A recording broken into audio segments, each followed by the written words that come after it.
मित्रांनो, जर तुम्ही एकदा विमानातून तुमचं टेक ऑफ झालं ना, विमान वरती आलं ढगांच्या वरती, त्यावेळेस असं आपल्याला वाटत पण नाही की विमान चालतंय पुढे. जे आपण खालून बघतो ना, अरे विमान पुढे चाललंय. एकदा वरती गेलं ना विमान, असं वाटतं विमान एकाच जागेवरती आहे, एकाच जागेवरती आहे, एकाच जागेवरती आहे. आणि ढग फक्त आपल्या बाजूने जात आहेत, ढग बाजूने जात आहेत. कधी कधी खालचं काहीच दिसत नाही, खालचं काहीच दिसत नाही. एकदा विमान वरती गेलं की खालचं कधी दिसतं ज्यावेळेस ते लँड व्हायची वेळ येते. अदरवाईज ते वरती असतं ना, 3-3.5 तास आपण ट्रॅव्हल करतो, विमान असं वाटतं. हॅलो मंडळी, कशा आहात? मजेत आहात ना? मजेत असायलाच हवं.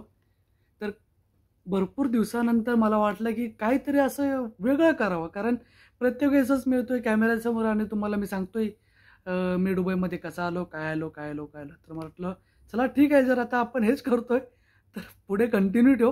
तर मला वाटलं की आज काहीतरी थोडं वेगळं, जेणेकरून तुम्हाला कळेल की नाही का, प्रत्येकाचा असं ह्या असतोय की माझा पहिला प्रवास कसा असावा, मला विमानाने जायचं आहे. आपल्याला प्रत्येकाला एक वेगळा एक्सपिरियन्स असतोय. पहिला ट्रॅव्हल आपण बोलतो ना, पहिला बसचा प्रवास, पहिला बाईकचा प्रवास, पहिला नाही का आपण बोलतो फोर व्हीलरचा प्रवास, पहिला विमानाचा प्रवास, पहिला ट्रेनचा प्रवास. तर तसाच आज मला वाटलं माझा विमानाचा पहिला प्रवास. आणि तो खूप आपण बोलतो ना विमानाचा प्रवास, हे ऐकल्यावरती आपल्याला मनाला थोडं वाटतं की अरे मला सुद्धा कधीतरी जायचं विमानाने. नक्की काय असतंय, कसं असतंय त्या विमानात आपण गेल्यावरती, ढगाच्या वरती गेल्यावरती कसं वाटतं, काय वाटतं, हे सगळं मला वाटलं तुम्हाला थोडक्यात सांगावं. कारण प्रत्येकाला वाटतं की मी पण विमानाने कुठेतरी गेलो पाहिजे, आणि कुतूहल असतं आपल्या मनामध्ये, ती पूर्ण कधी होईल, काय होईल आणि करू शकता का, ह्याबद्दल मी तुम्हाला थोडक्यात सांगेल, जेणेकरून माझ्या तरुण भावांना, तरुण बहिणींना कळेल की काय सीन आहे. Okay, let's see. तर मंडळी, तुमच्या भावांनी आयुष्यामध्ये भरपूर प्रवास केले. मग तो ट्रेनचा असेल, बसचा असेल, अशा वेगवेगळ्या माध्यमातून मी प्रवास केला होता इकडे दुबईला येण्याच्या अगोदर.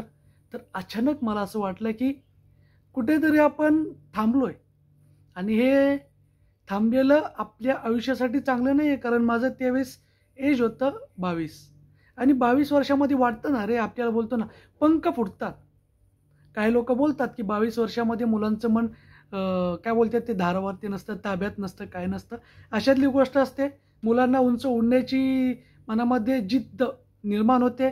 काही मुलांना वेगळ्या माध्यमातून होते, काही मुलांना वेगळ्या. मग काही मुलं व्यसनाच्या ह्याच्यात बळी पडतात, मुली पटवण्याच्या ह्याच्यामध्ये बळी पडतात. म्हणजे त्यांना वाटतं की हे एक अट्रॅक्शन असतं, व्यसन, मुली.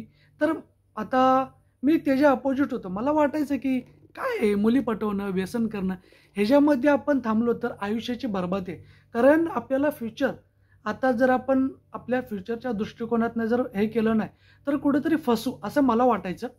म्हणून मी काय ठरवलं की चला आता आपण बाहेर पडूया सर्वातून. आता आपल्याला कुठेतरी मोटरसायकलचा प्रवास, ट्रेनचा प्रवास, कारण आपण आयुष्यामध्ये ट्रेनचा प्रवासच करत आलो त्या मुंबईमध्ये. तर कुठेतरी बाहेर पडू, म्हणून मला वाटलं कुठं बाहेर पडायचं. तर माझा प्लॅन झाला की आपण कुठेतरी दुबईसारख्या, कॅनडासारख्या, USA सारख्या देशाकडे जाण्यासाठी मार्ग चॉईस करू. तर कधी असं वाटलं नव्हतं आयुष्यामध्ये की माझा विमानाचा प्रवास होऊ शकतो, आणि तो होऊ शकतो. म्हणजे ती एक इच्छा होती मनात की विमानामध्ये, असं प्रत्येकाची इच्छा असते. मला वाटते व्हिडिओ बघतात त्या ऑलमोस्ट सगळ्यांची, 99% लोकांची इच्छा असेल की मला एकदा तरी त्या त्या विमानात बसायचं आहे, ज्या विमानाला आपण नाही का असं उभं राहून असं वर बघायचो की ती विमान, ते रॉकेट बोलतो ना आपण, ते हेलिकॉप्टर, की त्या विमानात बसायची मला कधी संधी होईल. इच्छा होती, लहानपणापासून इच्छा होती, कॉलेजला गेलो इच्छा होती की एकदा तरी त्या विमानात बसू. नक्की काय आहे विमानात बसून आपण नाही का, मुंबईवरून मला गावाला पुण्याला गेलो, कराडला, कोल्हापूरला गेलो तरी चालेल, पण त्या विमानाने एकदा तरी जायचं आहे.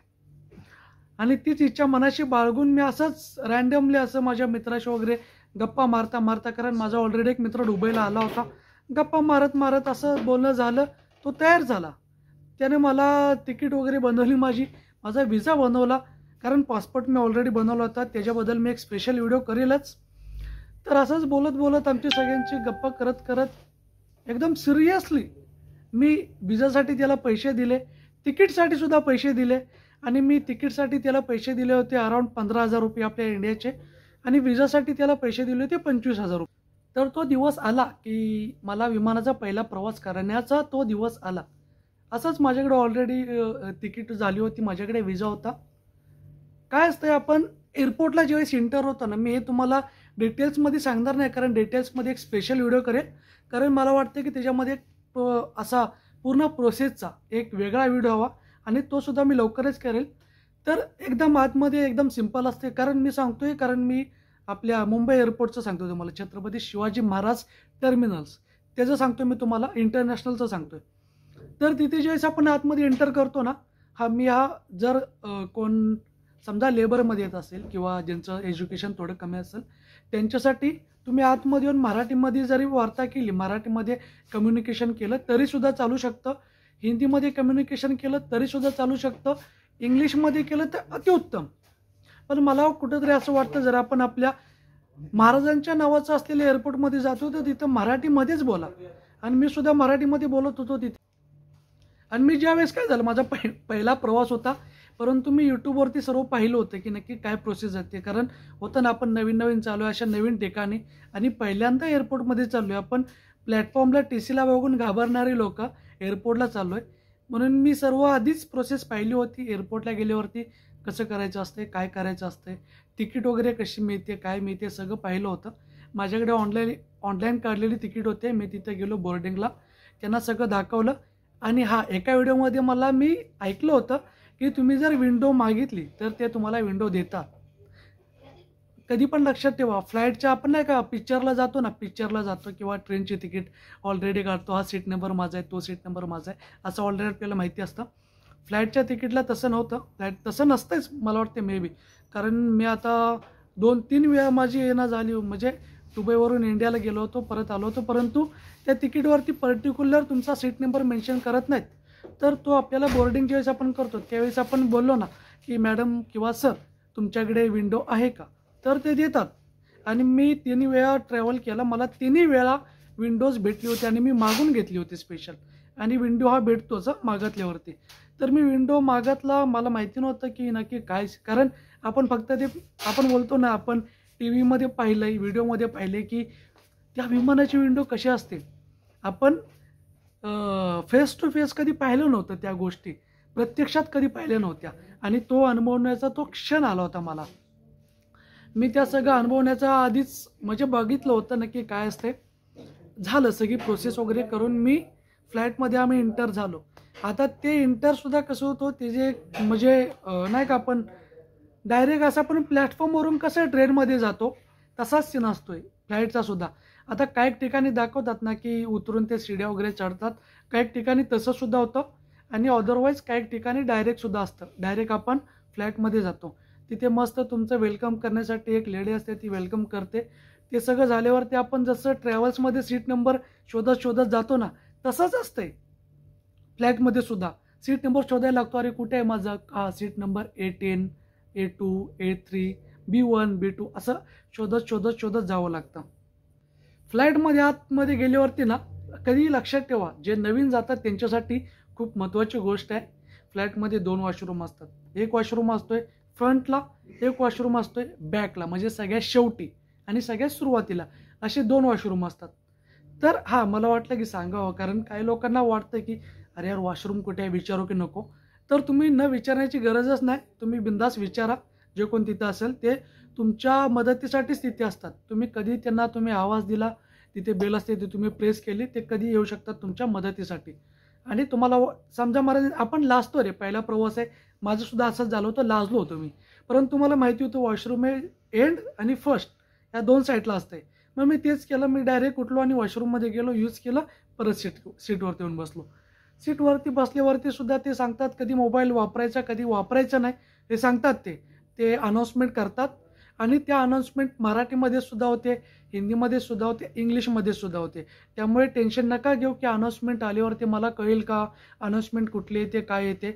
सगळ्या लँग्वेजमध्ये त्यांना अनाऊन्समेंट करावीच लागते आणि करतात ते. त्यानंतर तुम्ही फ्लाईटमध्ये बसता. फ्लाईटमध्ये बसल्यावरती नंतर मग तुम्ही तुमची सीट शोधून बसलेला असतात.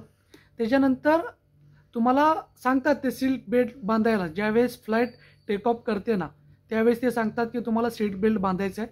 मग त्यावेळेस तो सीट बेल्ट मी तुम्हाला सांगतो बघा, इझिली ते कसं असतंय, आपल्याला शाळेत नाही का लहानपणी आपण शाळेत ज्या बॅगा वापरायचो त्याला क्लिप असायचं, आतमध्ये घालणं परत ते बाहेर काढणं, त्या टाईपमध्येच असतंय. मी हवं तर थांबा, स्क्रीनला तुम्हाला मी फोटो दिलाय, फोटो पहा. पहा, पाहिला? हे चालू सीट बेल्ट कसा उघडायचा, कसा बंद करायचा मी तुम्हाला दाखवले बघा. पुन्हा एकदा बघा. बघितलं? ओके. असंच असते, इझी असते. आपल्याला वाटतं आता काही मूवीमध्ये तुम्ही पाहिलं असेल, भाग मिल्खा भाग, कुणी पाहिलाय मूवी? त्याच्यामध्ये नाही का ते विमानातून आपले मिल्खा सिंग जात असतात वरती, विमान वरती ढगाच्या वरती असते, नंतर ते घाबरतात सीट बेल्ट कसा बांधायचा, काय बांधायचा. तर असं नसते का एवढं, म्हणजे ते मूवीमध्ये दाखवलं ते. म्हणजे जे नवीन लोक असतात त्यांच्यासाठी तोच म्हणजे सीन तो तसा होऊ शकतो नवीन लोकांसाठी, की वरती गेल्यावर काय किती उंचावरती आहे. खरं सांगू मित्रांनो, जर तुम्ही एकदा विमानातून तुमचं टेकऑफ झालं ना, विमान वरती आलं ढगांच्या वरती, त्यावेळेस असं आपल्याला वाटत पण नाही की विमान चालतंय पुढे. जे आपण खालून बघतो ना, अरे विमान पुढे चाललंय. एकदा वरती गेलं ना विमान, असं वाटतं विमान एकाच जागेवरती. आणि ढग फक्त आपल्या बाजूने जात आहेत, ढग बाजूने जात आहेत. कधी कधी खालचं काहीच दिसत नाही. एकदा विमान वरती गेलं की खालचं कधी दिसतं, ज्यावेळेस ते लँड व्हायची वेळ येते. अदरवाईज ते वरती असतं ना, 3-3.5 तास आपण ट्रॅव्हल करतो, विमान असं वाटतं एकाच जागेवरती आहे. आणि हा खूप विचित्र अनुभव असतोय. कारण आपल्याला वाटतं की मी विमानात गेलो की एकदा आतमध्ये बसलो की विमान असं पुढं जाईल, ढग मला हे करून जातील, मी ढग बघेल, असं काही दिसत नाही वरती गेल्यावरती.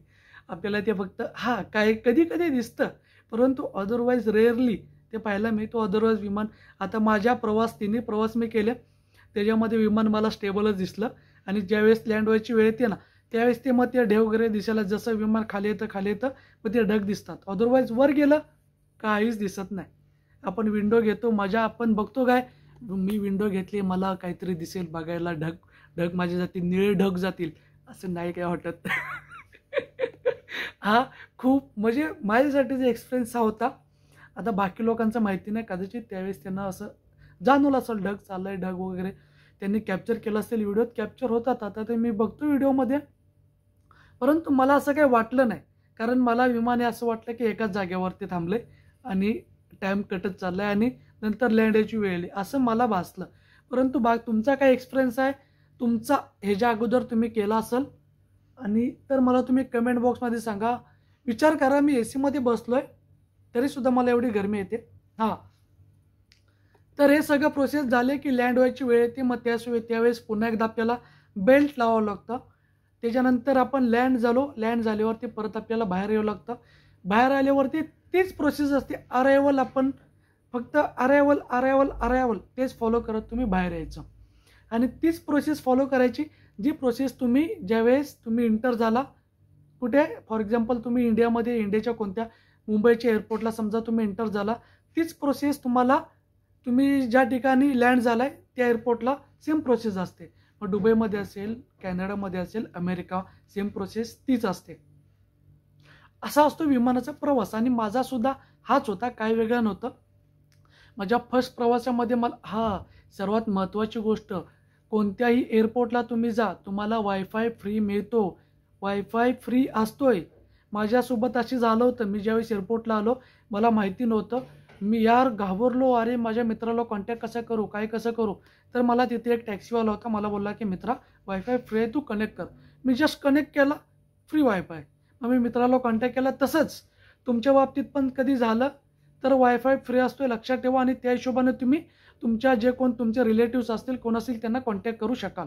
तर मंडळी, याच्या व्हिडिओमध्ये तुम्हाला सांगायचं होतं, जर हा आपला छोटासा एक्सपिरियन्स तुम्हाला जर आवडला असेल तर एकदा कमेंट करा की तुमचा दुबईचा किंवा तुमचा विमानाचा प्रवास कसा होता आणि तुम्ही केला आहात की नाही आहे.